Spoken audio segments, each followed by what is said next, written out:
The law of the playground. The terrifying system of unwritten traditions, games, taunts and insults that rule the happiest days of every schoolchild in Britain. Joeys, gaylords, fannies, knobs, you get the idea. Reeves. Here. Darby. Here, sir. Godleman. Sir. Kay. Here, sir. Lee. Yes, sir. Mitchell. Sir. Montgomery. Sir. Boyle. Here. Stevenson. Sir. Taylor. Sir. Thomas. Present, sir. Zane. Here. What do you get if you put water in the freezer? Iced water. And what about if you put ink in the freezer? I stink.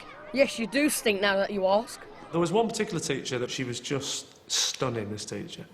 And I really fancied her for years, everyone did. And then one night I had this dream, and she was walking down the corridor and she said, do you want to see my tits? And I went, yeah, all right.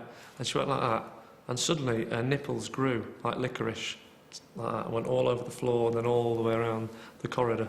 And I could never look her in the eye after that. Rough justice. We had this mad old man who actually drove in a Morris Minor. That was always the real psycho teacher's car. If you'd been naughty, he'd make you stand on a chair in the middle of class and get one of those big, they're kind of that big, those wooden chalk rubbers, you know, there's a sort of chalk eraser, but it was a solid wood thing. And he would say, no, don't flinch. You weren't allowed to protect yourself. He would then stand about 20 feet away and just throw it at you. And if you flinched and blocked it, he'd go, right, get back up. The power you had when they overstepped the mark was great, because you'd sort of be having a go at it. It was almost like blackmail. You'd be going, well, you've hit me a bit too hard, haven't you, sir? And you've broke my glasses. What are we going to do about that? And do you think, you know, there was always a sort of slight suggestion that I might want some cash. Did have this teacher who did try and get the better of you psychologically, and he did come up to me once, put his hands there, and I think he was kind of affectionately telling me off, because he sort of slapped my face, quite gently, but slapped my face. Of course, me being a bit cocky, I said, don't slap me. So he said, why not? So I said, because I'll slap you back. And he said, sounds like fun. Me and my friend just cringed. We just thought that was so hideous. In fact, to be honest, I don't even know if you get away with that these days. When I was at primary school, we had a table tennis bat, and he used to, like, I'm sure that he was a proper table tennis player, because instead of, like, smacking you, he'd do that Chinese thing where he'd sort of go, like that, and just come in at a funny angle. And when you'd go and sit down, you was off your seat. Your bum was spinning for ages. At my prep school, you could get what was called the wax, where you got hit on the arse with a gym shoe with a kitchen weight in it. Never happened to me. Probably quite upsetting if you're 8. And then after that, we had another teacher who had a thing called Percy Pump, which was a trainer that he'd called Percy. And he was a PE teacher, and he used to say, do you want to see Percy? Which actually just sounds a bit sexually untoward, doesn't it, you know? It actually would work. Now, if you actually go to your office tomorrow and say, you know, make us a cup of coffee, and they go, no, go, do you want to see Percy? It'll be done like that. This teacher was South African, and he called a friend of mine a waste of a white skin, which I thought was, when we all thought was a bit much. You imagine the art teachers to be pretty liberal and open-minded and probably more easygoing than... And me and this friend of mine, Andy, is another Jewish kid, we were pissing around in the back of the class, and this guy told us to stand up. We stood up at the back, and he just went, "That is why you lot got gassed." It's just a bit harsh. Well, you're here. You are ambassadors for the school. School trips.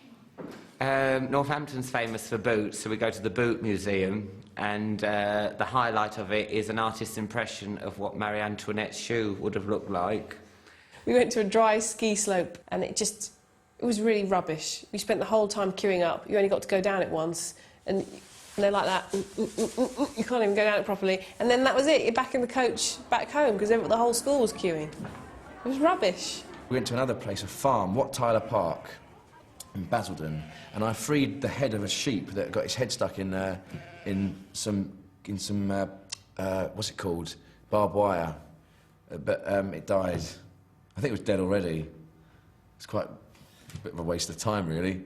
We did go to a sewage plant, which was very amusing because, like, as you know, with lads around about 13 and 14-year-old, there's nothing more funnier than seeing a turd floating on the water. It's a great game you can play if you're ever in a minibus with a teacher, right? You know, on a hot day, the windows are down, right? Teacher's driving along in the front, you're all in the back, right? One person leaves out the window, goes, "Look at me, I'm driving!" And everyone else ducks. So it's just the teacher on his own.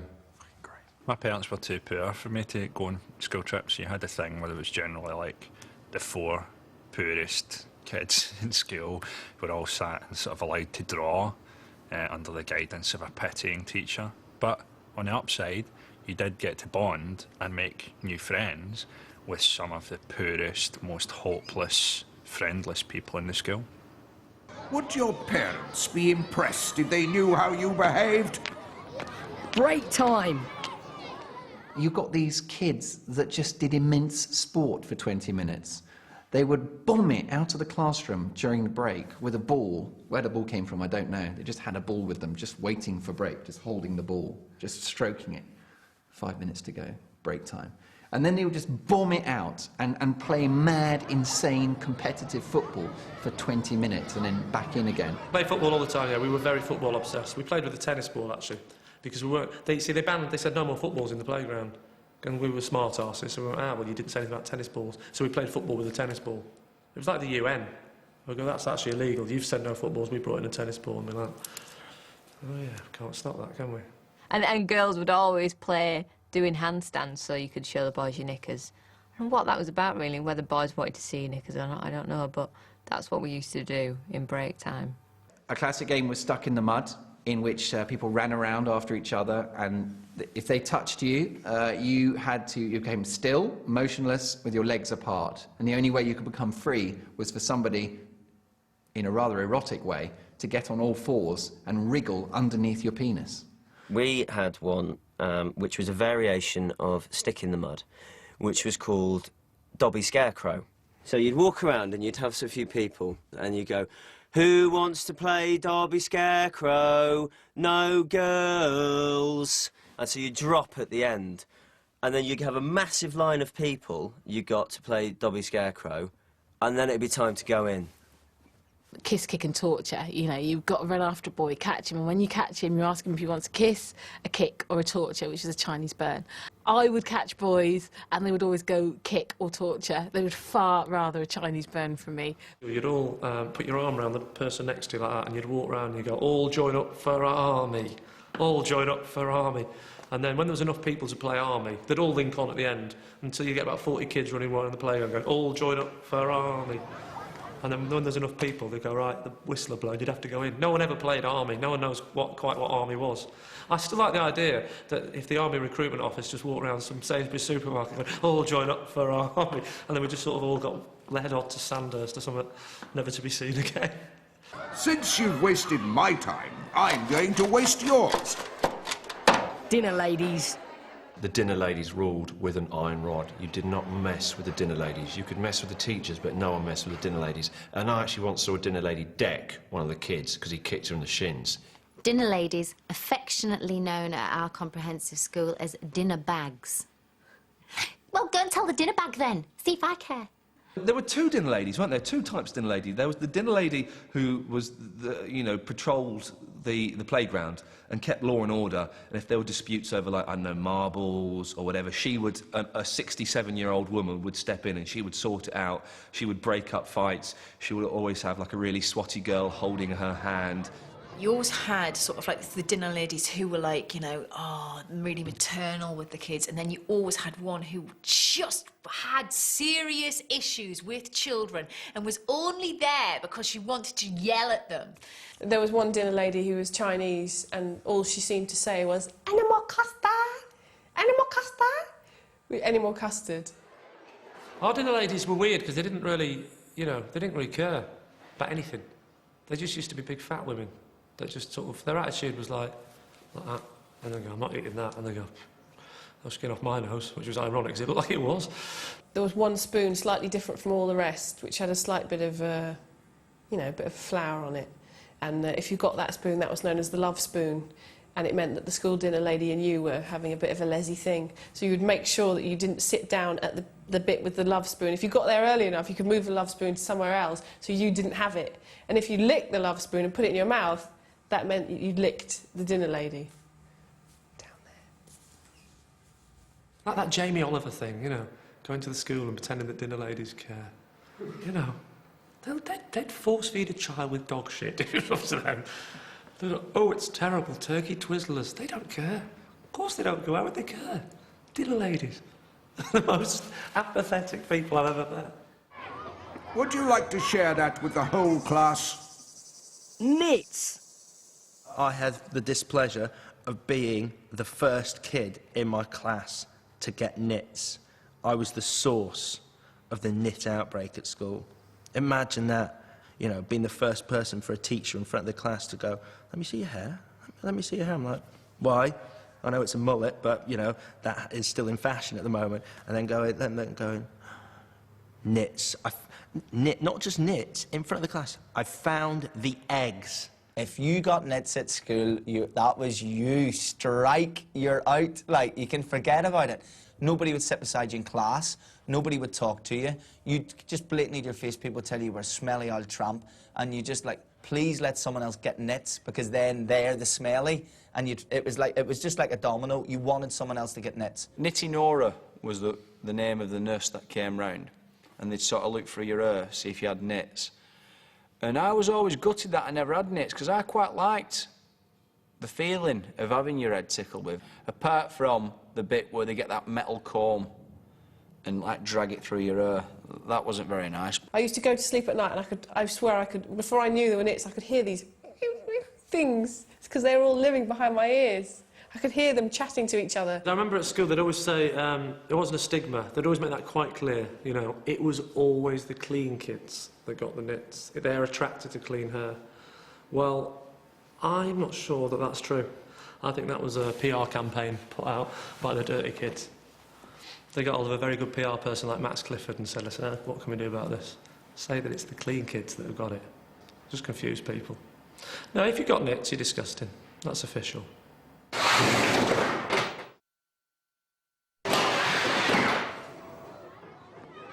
Let me read you a poem. Okay.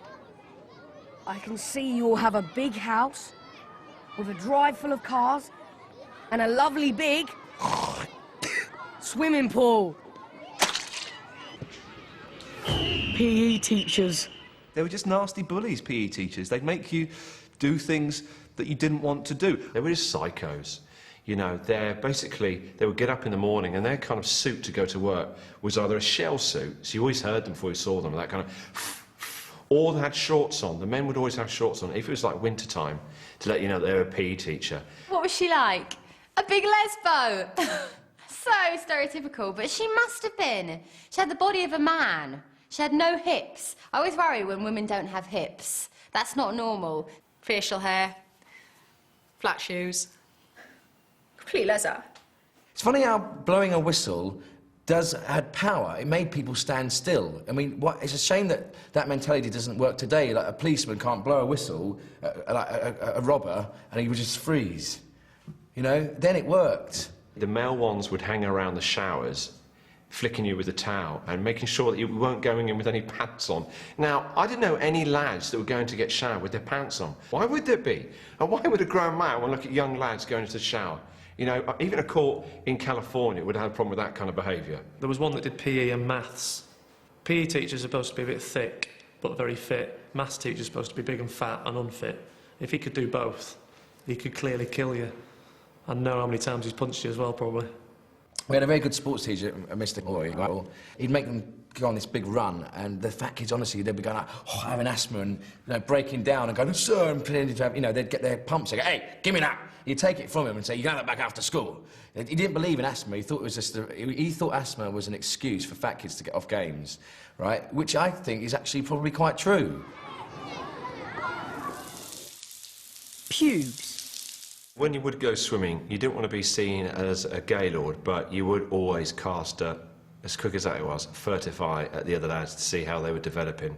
You don't want to be an early developer with pubes, and you don't want to be the last. You want to be in the middle. The first guy that gets pubes, man, he's an outcast. Nobody wants to know him because you can't handle it mentally that he's got pubes. So he usually gets vilified. It is usually some form of bullying towards the guy who gets pubes first. And if you get them last, that's you. You're gay. It's as simple as that. You're gay. I don't know when I don't know when they appeared. It must have been like overnight.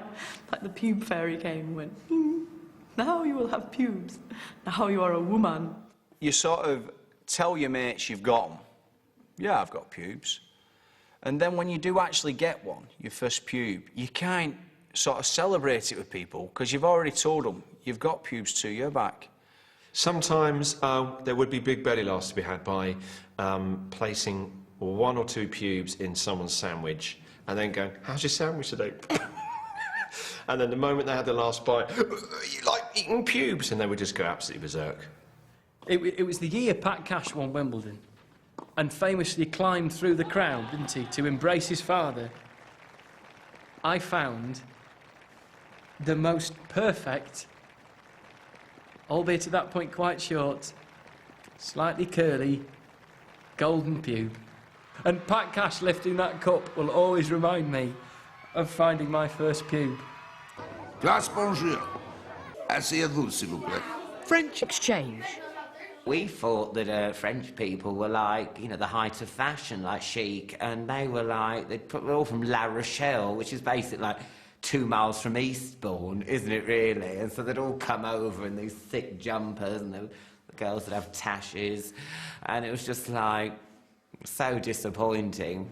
And then you'd remember that you have to go over there and suffer their Gallic hospitality for 2 weeks, which usually involved being force-fed meat and being mocked by everyone for any tiny grammatical error, and also being felt up by a retarded cousin in a barn.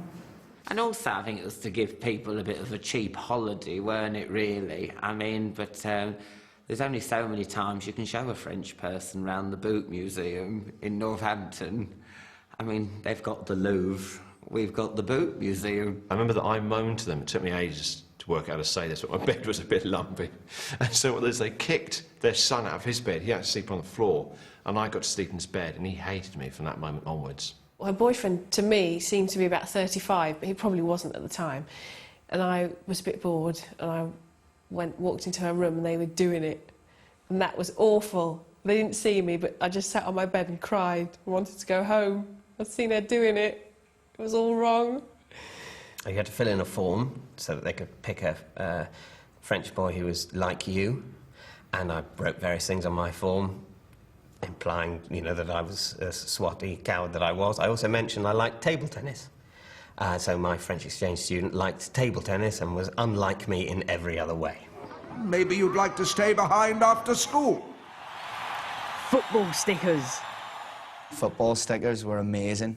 I mean, you didn't go to school to learn. You went to school to see if you could get Gary Lineker for Leicester because you were missing him to complete the page. And the only words you said all day were here when they read the rollout at the start. And after that, it was just got, need, got, need badly. And need badly was the one that nobody had, and he had, and he wasn't letting go of it. You know, he was really enjoying having this one sticker. But even just, I can still, that when you rip the wrapper off your packet of stickers and you seen the foil and you realise you got a foil sticker in it and it was like the St Mirren badge, yes, you'd whack that in. Opening each pack was just incredible. I mean, you're saving up your pocket money for this packet of adhesive photographs of footballers. What is that? And you used to have 5 of them, and there would more often than not be one that you didn't have, and it was just a totally exhilarating experience opening these stickers. If you had the last sticker to complete some rich kid's book, he would give you all of his... He didn't need them anymore. He'd give you like 600 doubles just for the one foil sticker of Motherwell. I completed the 1986 Panini sticker album, and I believe the last sticker that I got was Paul McGrath. Anyone who claims that they had a completed book is a liar, an absolute liar. I met Graham Souness once, and he said, I can't get hold of a picture of myself. Do you know where I can get it? That's how hard it was. We take a photograph of Graham Souness, there's nothing there. It's like a vampire, just disappears. Since you can't be trusted to behave at the back, come and sit in the front, so I can keep an eye on you. Going out. Going out with people meant not speaking to them, holding their hand but not looking at them, not kissing them, having less communication and tactility with them than if you were just friends, I think. But you could say that, you know, you were going out with this person. Nothing happened when you went out with a boy. And there was also this very significant difference between going out with and seeing. Seeing allowed you to see other people. This is all ridiculous, because you weren't doing anything anyway. The boundaries were really clearly defined, though, because a guy would just ask you. You'd snog at a disco and you'd be like, yeah, do you want to see me? You'd be like, yeah, I'll see you. And that was it. And going out with kind of meant, well, I'll meet you down Woolworths, right? And you'd meet them in Woolworths and you'd go, all right, and you go, yeah, and you'd go, I'll just go look at these magazines, you know, look, I'll see you over there, I'll meet you over there. Do you want to go for something? Do you want to go to the, get a milkshake? Yeah, I'll go and get a milkshake, go and have a milkshake. Well, I've got to go home now. Yeah, do you want to come back to mine and watch telly? No, I can't really, not really, I've got to go home. All right, and that was on that was Saturday, and that was classed as going out with someone, wasn't it? You know. You would probably write your name like Kerry and Mark, True Love Forever, that sort of thing. Kerry and Mark, 4 months, 2 weeks, 5 days, 35 minutes, and that's what. And then when you finally decided to split up with someone, it was just evil. You're just like, you're dumped. That's that. There was no, you know, you wouldn't do it in a nice way and. This isn't working, I don't think we're going in the right direction, you know, I can't see a future for this. It's like, yeah, goodbye, I like him now.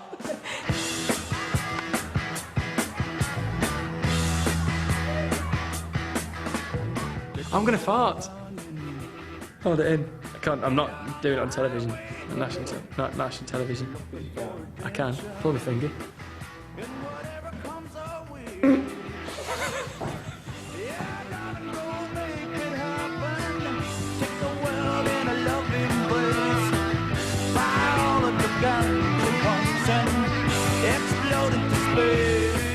Tonight at 10:50, Ali G is stateside, taking in the stains and smells of a gangland neighbourhood. And fitting in so well. Brand new, next on for Basking in the Bad. The best of the worst celebrates all things awful.